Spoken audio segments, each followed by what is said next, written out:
शुरू करें।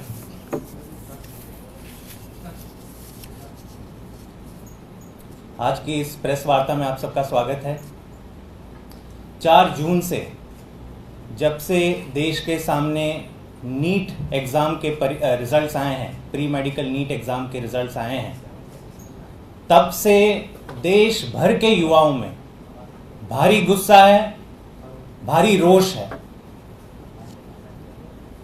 कई प्रकार की अनियमितताएं बाहर आई है नीट रिजल्ट्स को लेके, जो एक तो समझ से बिल्कुल परे हैं, लेकिन मुझे नहीं लगता कि देश के इतिहास में, देश के कॉम्पिटिटिव एग्जाम्स के इतिहास में इतनी बड़ी गड़बड़ियां बाहर आई। आप सोचिए, देश के इतिहास में हर साल, जब से देश आज़ाद हुआ है, हर साल कितनी दर्जनों नेशनल लेवल की कॉम्पिटिटिव एग्जाम्स होती हैं, लेकिन 4 जून को जब नीट परीक्षा के रिजल्ट्स बाहर आते हैं तो इतने बड़े सवाल आज देश के युवा भारतीय जनता पार्टी और उनकी केंद्र सरकार से पूछ रहे हैं, जो मेरे ख्याल से आज तक ऐसे सवाल कभी नहीं पूछे गए। ये बहुत दुखद घटना है। लेकिन ये जो बड़ी गड़बड़ियां बाहर आई है, ये केवल 4 जून को नहीं आई है। इसको मैं सिलसिलेवार पहले बता देता हूं कि 2024 की जो नीट एग्जाम है, उसमें जो गड़बड़िया का पूरा क्रोनोलॉजी है, वो जब से एग्जाम हुई थी तब से बाहर आया है। 5 मई को नीट की एग्जाम हुई थी इस देश में। कुल 24 लाख कैंडिडेट्स ने ये एग्जाम दी थी। 24 लाख कैंडिडेट्स, 5000 सेंटर्स में ये एग्जामिनेशन हुई थी। उसी दौरान 2 ऐसी घटनाएं बाहर आती है। पहली आती है बिहार में, जहां पे एक पेपर लीक का मैटर बाहर निकल के आता है। बिहार की पुलिस तुरंत 13 लोगों को अरेस्ट करती है। उसके बाद गुजरात से एक हादसा आता है, वहां पे भी एक पेपर लीक की घटना बाहर निकलती है नीट की परीक्षा को लेके। वहां पे भी 3 लोग अरेस्ट होते हैं। लेकिन ये घटना घटने के बाद आज तक केंद्र सरकार या इन दोनों राज्यों की सरकारों ने बताया नहीं है कि क्या पेपर लीक हुआ था, कहां तक पहुंचा था, कितने लोगों तक ये लीक पेपर पहुंचा था। इस पे कोई स्पष्टीकरण नहीं आया। ना ही नेशनल टेस्टिंग एजेंसी एनटीए जो नीट कराती है, ये भी इस मैटर पे पूरी तरह से चुप है। तो एक तरफ आपने लोगों को अरेस्ट कर दिया है और दूसरी तरफ आप ये बोल भी नहीं रहे हैं कि नहीं पेपर लीक हुआ है या नहीं हुआ है। तभी से नीट 2024 की परीक्षा पर सवालिया निशान खड़े होने शुरू हो गए। और दोस्तों, जब 4 जून को रिजल्ट्स बाहर आए नीट एग्जाम के, तो मेरे ख्याल से जितना भी संदेह था ये पूरी तरह से हट गया। ऐसा लग रहा है कि देश के युवाओं के साथ, उनके भविष्य के साथ इतना बड़ा खिलवाड़ इससे पहले नहीं हुआ। हमें लगता है नीट एग्जामिनेशन में गड़बड़ियां नहीं हुई है, एक बहुत बड़ा घोटाला हुआ है। और ये मैं क्यों कह रहा हूं, ये मैं आपको बता दूं। पिछले 4 दिनों से केवल एक मुद्दा देश के युवा डिस्कस कर रहे हैं कि जो रिजल्ट्स आए हैं इनमें इस प्रकार की गड़बड़ियां कैसे निकल सकती हैं। पहली गड़बड़ी, जिस एग्जाम में अनुमन हर साल 2 टॉपर 3 टॉपर घोषित हुआ करते थे, इस साल 67 टॉपर, जिनको 720 में से 720 मार्क्स मिले, वो घोषित हुए। मैं तो आज भी दंग हूं।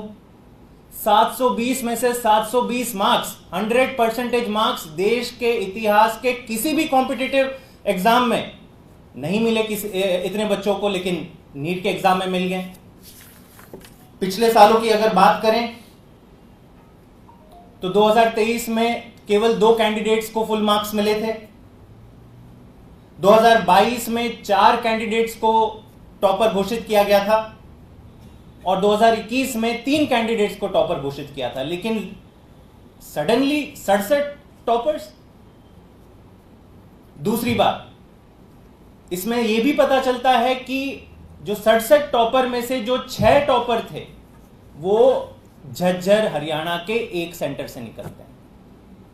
यह भी देश में पहली बार हो रहा है कि इतने सारे टॉपर्स बच्चे, जिस परीक्षा में 24 लाख कैंडिडेट्स ने अपियर किया, 5000 सेंटर्स में अपियर किया, 67 टॉपर निकलते हैं, लेकिन 6 टॉपर एक ही सेंटर से क्यों निकलते हैं? रिमेनिंग जितने टॉपर्स हैं 61 टॉपर्स, वो सारे एक एक सेंटर से निकलते हैं, लेकिन 6 टॉपर हरियाणा के झज्जर सेंटर से निकलते हैं। और एक चीज बाहर निकल के आई पिछले 3 दिनों में कि इस झज्जर हरियाणा के सेंटर में कई ऐसे छात्र हैं जो अपना होम स्टेट छोड़कर दूसरे स्टेट में झज्जर हरियाणा में एग्जाम देने लिए जाते हैं। आप सबको पता होगा, इन बड़ी कॉम्पिटिटिव एग्जामिनेशन में हर छात्र, हर कैंडिडेट अपने घर से नियरेस्ट सेंटर प्रेफर करता है। कोई भी कैंडिडेट एक स्टेट से दूसरे स्टेट नहीं जाता एग्जाम देने के लिए, इसलिए 5000 सेंटर खोले गए एग्जाम के लिए। लेकिन झज्जर हरियाणा में बाहर के स्टेट के कैंडिडेट्स आ जाते हैं और वहां से कह रहे हैं कि केवल 6 टॉपर्स नहीं, टॉप 100 में से भी कई और छात्र हैं जो इस झज्जर हरियाणा के सेंटर से निकलते हैं। और चीजें निकल के आ रही है पिछले 3 दिनों में, ऐसा स्कोरिंग पैटर्न निकल के आ रहा है जो समझ से परे है। नीट एग्जामिनेशन में हर सवाल के 4 मार्क्स होते हैं, अगर आप गलत देते हो तो -1 होता है। लेकिन कई ऐसे छात्र हैं जिनको 719 मार्क्स मिले हैं, 718 मार्क्स मिले हैं, ऐसे ऐसे मार्क्स मिले जो मैथमेटिकल कैलकुलेशन में बैठते ही नहीं है।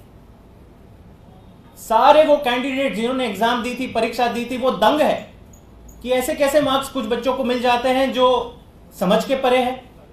जब सवालों का पहाड़ टूट पड़ा, एनटीए ने कोई बाहर आके इसका स्पष्टीकरण नहीं किया। जब रिजल्ट्स आए, जब दबाव पड़ा, तब पता चलता है कि एनटीए ने ग्रेस मार्क्स दे दिए। कहते हैं कि एग्जामिनेशन में कुछ टाइम लॉस हुआ था कुछ बच्चों का, तो हमने अपने फॉर्मूले के हिसाब से ग्रेस मार्क्स दे दिया। अब ये रिस्पॉन्स एनटीए का और ज्यादा सवाल पैदा करता है। एनटीए की गाइडलाइंस में ग्रेस मार्क्स का कोई प्रावधान नहीं है, कोई फॉर्मूला नहीं है। तो आपने सडनली ओवरनाइट, और वो भी कह रहे हैं कि नहीं, हमने केवल 4 राज्यों के कुछ सेंटर्स, 4 या 5 सेंटर्स के बच्चों को ग्रेस मार्क्स दिए हैं। ये आपने कैसे तय कर लिया? इसका फॉर्मूला कैसे तय कर लिया? जब सवाल पूछा गया कि कितने बच्चों को मिले ग्रेस मार्क्स, तो पता चलता है 1563 बच्चों को ग्रेस मार्क्स मिले हैं। और इनमें कुछ ऐसे बच्चे हैं जिनको 100 मार्क्स तक ग्रेस में मिले हैं। यह देश के इतिहास में किसी भी कॉम्पिटिटिव एग्जाम में ऐसा नहीं हुआ। दोस्तों, यह बहुत बड़ा घोटाला है, बहुत बड़ा षड्यंत्र है। और इसके चलते जिन जिन बच्चों को ग्रेस मार्क्स मिले हैं वो लाखों की संख्या में मेरिट लिस्ट में ऊपर हो जा रहे हैं।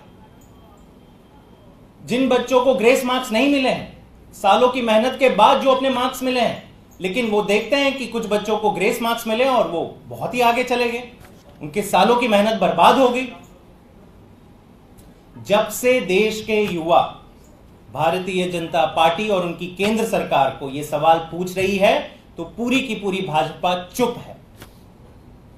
देश के युवाओं के जज्बातों के साथ इतना बड़ा खिलवाड़ हो रहा है, उनके भविष्य के साथ इतना बड़ा खिलवाड़ हो रहा है, लेकिन भारतीय जनता पार्टी चुप है।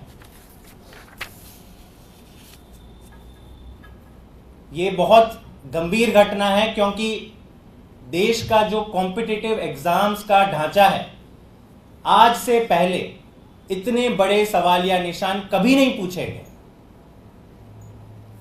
भाजपा हमेशा क्या कहता था कि हम भारत को विश्व गुरु बनाएंगे, लेकिन आज पूरी दुनिया देख रही है। ये नीट की परीक्षा ऐसी परीक्षा है जिसको पूरी दुनिया देखती है। एक जेईई की परीक्षा होती है, नीट की परीक्षा होती है। पूरी दुनिया आज देख रही है कैसे भारतीय जनता पार्टी, जो भारत को विश्व गुरु बनाने की बात करती है, एक कॉम्पिटिटिव एग्जाम ढंग से नहीं करवा पा रही। आज केंद्र सरकार की इन हरकतों की वजह से, इनकी चुप्पी की वजह से, इनकी नॉन ट्रांसपेरेंट एक्शन की वजह से, बहुत दुख के साथ ये मैं कह रहा हूं कि देश की पूरी कॉम्पिटिटिव एग्जाम की जो व्यवस्था है, एग्जामिनेशन सिस्टम का जो ढांचा है, उस पर विश्वसनीयता लोगों की कम हो गई है। ये बहुत बहुत गंभीर मुद्दा है, बहुत बहुत दुखद मुद्दा है। लेकिन दोस्तों, ये पहली बार नहीं हो रहा है कि भाजपा की देखरेख में पेपर लीक हो रहे हैं, एग्जामिनेशन की क्रेडिबिलिटी पे सवालिया निशान पैदा हो रहे हैं। भाजपा का लंबा इतिहास रहा है, आप देखते जाइए। सबसे पहले आता है गुजरात, 25 साल से ऊपर से इनकी सरकार है गुजरात में। गुजरात में कहते हैं पेपर लीक एक ऑर्गेनाइज्ड क्राइम है। पिछले 11 सालों में 11 बार पेपर लीक हो चुके हैं एग्जामिनेशंस के गुजरात में। यही भारतीय जनता पार्टी है जो कहती है कि हम देश को कहां से कहां पहुंचा देंगे। अपने गुजरात में भी ये लोग पेपर एग्जामिनेशन नहीं करवा पाते हैं ढंग से। जनवरी 2023 में पंचायत जूनियर क्लर्क का एग्जामिनेशन हुआ था गुजरात में। 10 लाख कैंडिडेट्स ने अपियर होना था, पेपर लीक हो गए, खत्म, उनका भविष्य अंधेरे में। नवंबर 2019 में Gujarat subordinate services board exam का पेपर होना था, वो भी लीक हो गया। 6 लाख कैंडिडेट्स थे जिनका भविष्य अंधेरे में चला गया। कुल 11 ऐसे पेपर लीक हुए हैं गुजरात में पिछले 11 सालों में। यूपी की बात कर लें, यहां पे भी भाजपा की डबल इंजन सरकार कहते हैं, काफी डिंडोरा पीटते हैं कि हमने यूपी में ये कर लिया वो कर लिया। क्या दिखाता है? डेटा दिखाता है कि यूपी में भी हाल ही में फरवरी 2024 में पुलिस कांस्टेबल रिक्रूटमेंट एग्जामिनेशन का पेपर लीक हुआ। वहां पे कितने उम्मीदवार थे, कितने कैंडिडेट्स थे? 48 लाख नौजवान थे। सोचो उनके ऊपर क्या बीती होगी, उनके परिवारों के ऊपर क्या बीती होगी, जो सालों से ये आस लगाए बैठे थे कि हमारा बेटा हमारा बेटी एग्जाम की तैयारी कर रही हैं और जरूर उन्हें नौकरी मिलेगी। 2021 में भी उत्तर प्रदेश का टीचर एलिजिबिलिटी टेस्ट था, वो भी पेपर लीक हो गया। 21 लाख कैंडिडेट्स का भविष्य अंधेरे में चला गया। तो दोस्तों, भाजपा का ये इतिहास रहा है, इन्होंने कभी भी कॉम्पिटिटिव एग्जाम्स के पूरी व्यवस्था को मजबूत करने का तो काम छोड़ ही दो, इसको केवल और केवल कमजोर करने का काम किया है। और एक बड़ी चीज जो निकल के आ रही है, ये सारे जितने भी आरोप लग रहे हैं नीट एग्जाम के ऊपर, कि सारी अनियमितता भाजपा शासित राज्यों में मिल रही है। आप इस चीज पे गौर कीजिए। पेपर लीक का सबसे पहला मुद्दा कहां आता है? पटना से आता है। पटना में किसकी सरकार है? एनडीए की सरकार है, भाजपा की सरकार है। दूसरा आता है पेपर लीक का मुद्दा गुजरात से। गुजरात में तो एक इंडस्ट्री है ऑर्गेनाइज क्राइम की, हर साल ढेरों पेपर्स लीक होते हैं, तो नीट का भी पेपर लीक होना था, वहां पे भी भाजपा की सरकार है। हरियाणा के झज्जर सेंटर से जो सबसे बड़े सवाल वहां से पैदा हो रहे हैं, हरियाणा की सरकार किसके अंदर है? भाजपा के अंदर है। तो कहीं ना कहीं ये साफ होते हुए दिख रहा है कि ये कोई छोटा मोटा घोटाला नहीं है, छोटा मोटा स्कैम नहीं है, ये भाजपा द्वारा शासित सरकारों के कोऑपरेशन में या भाजपा के नेताओं के सांठगांठ से कुछ घोटाला होते हुए दिखाई दे रहा है। मैं आज आम आदमी पार्टी की तरफ से देश के युवाओं को यह बताना चाहता हूं कि हम आपकी लड़ाई में आपके साथ हैं। हमें पता है कई युवा सुप्रीम कोर्ट गए हैं क्योंकि सरकार ने तो जवाब देना बंद कर दिया, चुप्पी धारे हुए हैं। हम देश के युवाओं के साथ, उनके भविष्य की लड़ाई में उनके साथ खड़े हैं। हम जितना सपोर्ट कर सकते हैं, हम पूरी ताकत से इनको सपोर्ट करेंगे। दूसरा, हम माननीय सुप्रीम कोर्ट से कहते हैं कि इस मैटर का आप संज्ञान लीजिए। इस पूरे स्कैम में उच्च स्तरीय इन्वेस्टिगेशन होनी चाहिए, एसआईटी बनानी चाहिए, सुप्रीम कोर्ट की देखरेख में एक एसआईटी का गठन होना चाहिए। इससे कम अगर कोई जांच होती है, भाजपा की पुलिस या भाजपा की सीबीआई करती है, तो उस पर आज देश को विश्वास नहीं रहा है। वो केवल भाजपा के लोगों को बचाने का काम करेंगे। हम मांग करते हैं कि जितना बड़ा घोटाला हुआ है, 25 लाख युवाओं के भविष्य के साथ खिलवाड़ हुआ है, तो इसमें सुप्रीम कोर्ट के देखरेख में एक एसआईटी बननी चाहिए और दूध का दूध पानी का पानी होना चाहिए। और अंत में मैं भाजपा से कहना चाहूंगा कि आपने नीट 2024 की परीक्षा होते वक्त और रिजल्ट्स निकलते समय जितनी गड़बड़ियां हुई हैं, उससे आपने देश के युवाओं की भावनाओं को बहुत ठेस पहुंचाया है। ये लोग गुस्सा हैं, रोषित हैं। भाजपा बाहर आए, अपनी गुफा से बाहर आए और देश के युवाओं से माफी मांगे कि ऐसा नहीं होना चाहिए था, हमसे गलती हो गई। और इन अनियमितताओं के पीछे, इन गड़बड़ियों के पीछे जो लोग दोषी पाए जाते हैं उनसे सख्त के सख्त उनको सजा मिलेगी। बहुत बहुत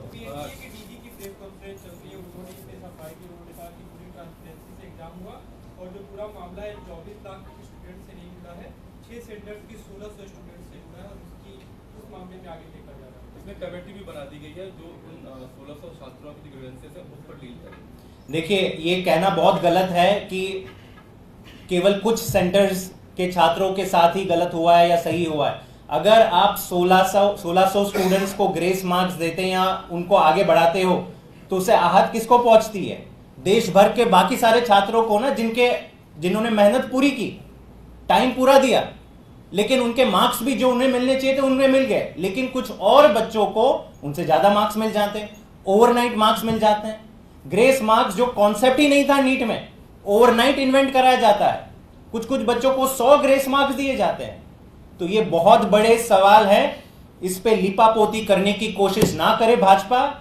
इस पे केवल और केवल सुप्रीम कोर्ट की देखरेख में जब तक एसआईटी नहीं गठित होती, मुझे नहीं लगता देश का कोई भी युवा शांत होगा, देश का कोई भी युवा सेटिस्फाइड होगा कि हमारे साथ इंसाफ होगा। बहुत बड़ा इंसाफ नाइंसाफ हुआ है और ये देश की एग्जामिनेशन सिस्टम को पूरी तरह से इसके ऊपर विश्वसनीयता खोने का काम आज भाजपा ने किया। एनटीए ने कहा है कि ग्रेस मार्क्स जो है वो अलग अलग स्टूडेंट्स के लिए अलग अलग मापदंड है, वो आंसरिंग एफिशिएंसी के ऊपर उसको बेस किया गया है। Time concept, time loss pattern पे उसको बिल्ड किया गया था। नहीं तो वो पूरा ट्रांसपेरेंट तरीके से जारी करे ना। इन्होंने बताया 1563 बच्चों को ग्रेस मार्क्स मिले हैं, किस बच्चे को किस फॉर्मूला के तहत कितना टाइम लॉस हुआ, कितने ग्रेस मार्क्स मिले, पहले क्या थे, बाद में क्या थे। आप जब तक ट्रांसपेरेंट नहीं होगे पूरी तरह से, और फिर देश तय करेगा कि आपने सही किया या गलत किया। आज आप केवल बहाने दे रहे हो, जो सवाल पूछे जा रहे हो उनसे बच रहे हो, और जो पेपर लीक का मैटर था गुजरात और पटना में, उसमें तो कोई जवाब ही नहीं दे रहा कि क्या पेपर लीक हुआ था भी नहीं हुआ था, और जो लोग अरेस्ट किए गए थे उनके साथ क्या हुआ फिर। तो इसके ऊपर भाजपा के पास कोई जवाब नहीं। ठीक, थैंक यू।